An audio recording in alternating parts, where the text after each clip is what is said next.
चोरी का परिणाम। मोनू हमेशा अपने टॉयज को लापरवाही से इस्तेमाल करता था। एक दिन खेलते खेलते उसने अपनी नई की नई रिमोट वाली कार तोड़ ली। शाम के समय जब पापा मम्मी खाना खा रहे थे, तब मोनू नई कार के लिए जिद करने लगा। पापा, मुझे नई रिमोट वाली कार चाहिए। अरे, पिछले हफ्ते ही तो लेकर आए थे। वो कार अच्छी नहीं थी, मैं ठीक से खेला भी नहीं और वो टूट गई। नहीं मोनू, तुम अपने टॉयज कभी संभाल के नहीं रखते हो। हर टॉय को लाते ही तोड़ देते हो। अब तुम्हें नई कार नहीं मिलेगी और इस बात पर अब कोई बहस नहीं होगी। इतना कहकर पापा उठ के चले गए। मोनू को पापा मम्मी पे बहुत गुस्सा आ रहा था। उसे कैसे भी नई कार चाहिए थी। तभी उसके दिमाग में एक शैतानी आइडिया आया। रात को जब सब सो रहे थे, तब उसने पापा की जेब से कुछ रुपए निकाल लिए। अगले दिन दोपहर में स्कूल से आते समय मोनू टॉय शॉप पे गया और अपनी मनपसंद कार खरीद ली। ये सारा वाकया दूर खड़े दो चोर भी देख रहे थे। बच्चे के पास इतने पैसे देखकर वो खुश हो गए। अरे वाह, आज तो बड़ा आसान शिकार मिला है। चल छोटे। दोनों चोर मोनू का पीछा करने लगे। थोड़ी ही दूर पर एक सुनसान गली पड़ती थी। मौका देखकर चोर वहां आ धमके। ए बच्चे, चल जल्दी से सारा पैसा हमें दे। नहीं, ये मेरे पैसे हैं। लेकिन अब हमारे होने वाले हैं। चल इधर ला। चोरों ने मोनू को डरा धमका के सारे पैसे ले लिए। छीना झपटी में मोनू की कार भी टूट गई। मोनू को अपने किए पे बहुत पछतावा होने लगा। उसने टूटी कार को अपने बैग में रखा और घर की ओर चलने लगा। सोच रहा था कि किसी को कुछ नहीं बताऊंगा, नहीं तो और डांट पड़ेगी। अब मैं क्या करूंगा? पापा मम्मी को बता भी नहीं सकता, नहीं तो और डांट पड़ेगी। लेकिन घर पे कोई और ही सरप्राइज मोनू का इंतजार कर रहा था। जैसे ही मोनू घर पहुंचा, उसके पापा ने खुशी खुशी उसे एक नई कार दी और बोले, सॉरी बेटा, मुझे तुम्हें मना नहीं करना चाहिए था। बच्चे तो टॉयज तोड़ ही देते हैं। बाद में मुझे लगा कि मैंने सही नहीं किया, इसीलिए मैं तुम्हारे लिए नई रिमोट वाली कार ले ही आया। ये लो। इतना सुनते ही मोनू फूट फूट के रोने लगा। क्या हुआ बेटा, रो क्यों रहे हो? उसने रोते रोते पापा मम्मी को पूरी बात बताई।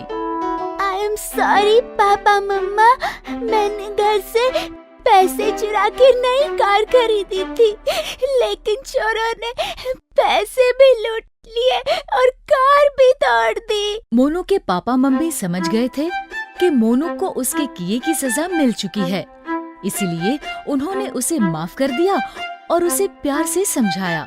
बेटा, चोरी करना बहुत गंदी बात है। अच्छा हुआ कि चोरों ने तुम्हें कोई नुकसान नहीं पहुंचाया। आगे से कभी ऐसा मत करना। मोनू को अपनी गलती का एहसास हो चुका था। उसने कभी चोरी ना करने का वचन दिया। किताबें वर्सेस खिलौने। बच्चे काफी जिज्ञासु होते हैं। उनके मन में हमेशा क्यूरोसिटी रहती है। इस कमरे में क्या है, उस संदूक में क्या है, पता लगाए बगैर उन्हें चैन ही नहीं मिलता। गट्टू चिंकी भी वैसे ही थे। दादी की पुरानी संदूक हो या फिर ताला लगाया हुआ घर का कोई कमरा, देखते ही उनकी जासूसी शुरू। संडे का दिन था। गट्टू चिंकी कार्टून देख रहे थे कि तभी अचानक लाइट चली गई। शिट यार, लाइट चली गई। अब क्या करें? बाहर चले? बाहर मौसम ठीक नहीं है, ना धूप है ना ठंड है।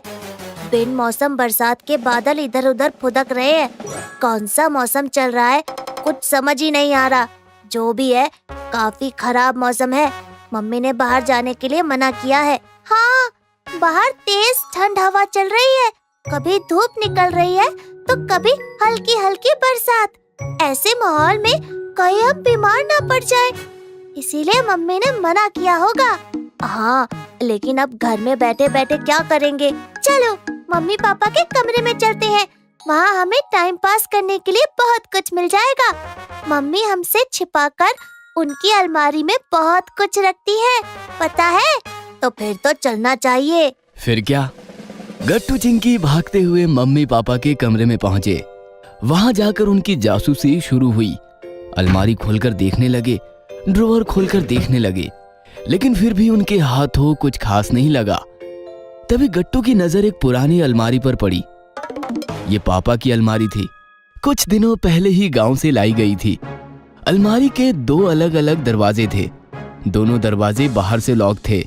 मैंने मम्मी से काफी बार इस अलमारी की चाबी मांगी, लेकिन वो बोली कि इसमें पापा का जरूरी सामान है, पापा की परमिशन के बगैर नहीं खोल सकते। गट्टू ने काफी ध्यान से अलमारी देखी। काफी पुरानी और अजीब सी अलमारी है, 2 अलग अलग दरवाजे और दोनों ही बाहर से लॉक। मतलब अंदर जरूर 2 अलग अलग कंपार्टमेंट होंगे। आज पापा भी घर पर है, चलो आज देख ही लेते हैं कि इस अलमारी में ऐसा क्या है। गट्टू चिंकी भागते हुए पापा के पास पहुँचे और उन्होंने पापा से अलमारी की चाबी मांगी।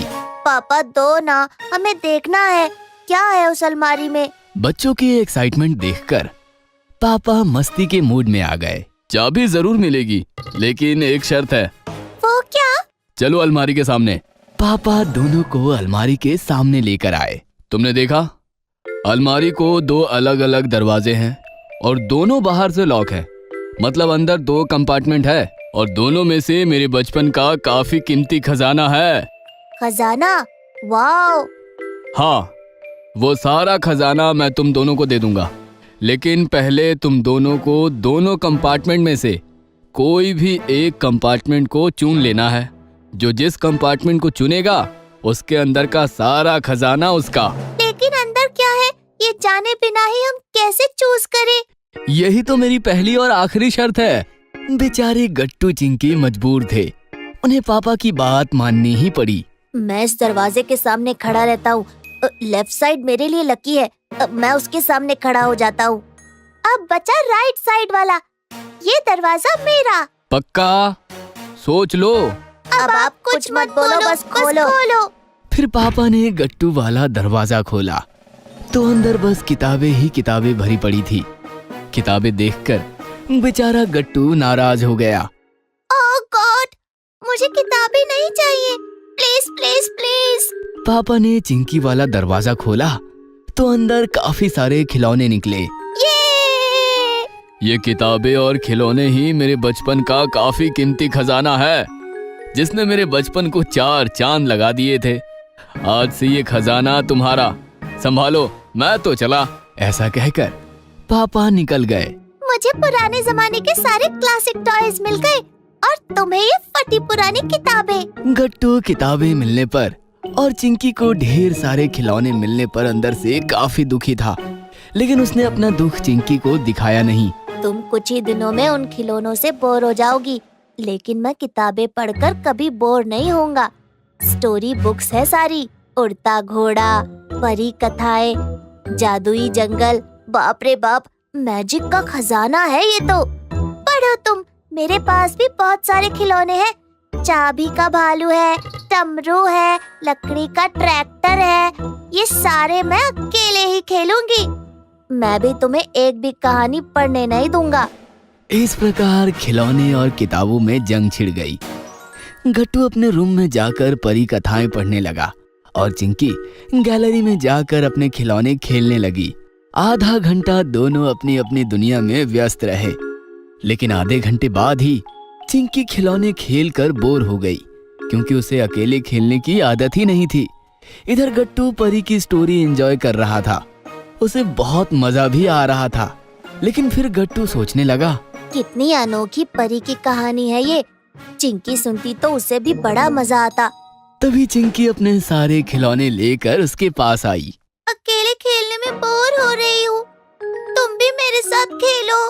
और मुझे भी अकेले स्टोरी पढ़ने में मजा ही नहीं आ रहा। चलो मैं तुम्हें ये परी की काफी इंटरेस्टिंग कहानी सुनाता हूँ। अरे वाह, मुझे परी कथाएं बहुत पसंद है। एक काम करते हैं, पहले ये स्टोरी एंजॉय करते हैं, फिर खिलौने खेलेंगे। फिर दोनों ने कहानी एंजॉय की और उसके बाद दोनों पापा के अनोखे खिलौने खेलने लगे। दोनों को एक साथ देखकर पापा भी खुश हो गए। बच्चों, मैंने बस मस्ती की थी तुम दोनों के साथ। मैं देखना चाहता था कि किताबें पाकर कौन क्या करता है और खिलौने पाकर किसकी क्या रिएक्शन आती है। लेकिन मुझे खुशी है कि तुम्हें खेलने के साथ साथ किताबें पढ़ना भी पसंद है। पापा, किताबें ज्यादा इम्पोर्टेंट है या खिलौने? बेटा, बच्चों के लिए दोनों भी सेम इम्पोर्टेंट है, क्योंकि खिलौनों से मनोरंजन होता है और किताबों से मनोरंजन के साथ साथ नॉलेज भी बढ़ता है। किताबें हमें नई नई दुनिया के दर्शन करवाती है, जिससे हमें अच्छे अच्छे एक्सपीरियंस मिलते हैं। इसलिए खेलने के साथ साथ किताबें भी पढ़ो और आगे बढ़ो। ये सुनकर गट्टू चिंकी खुश हो गए और उन्होंने अपने पापा को गले लगा लिया। अगर आपको हमारी वीडियोस पसंद आ रहे हैं तो इन्हें लाइक करें, कमेंट करें और सब्सक्राइब करें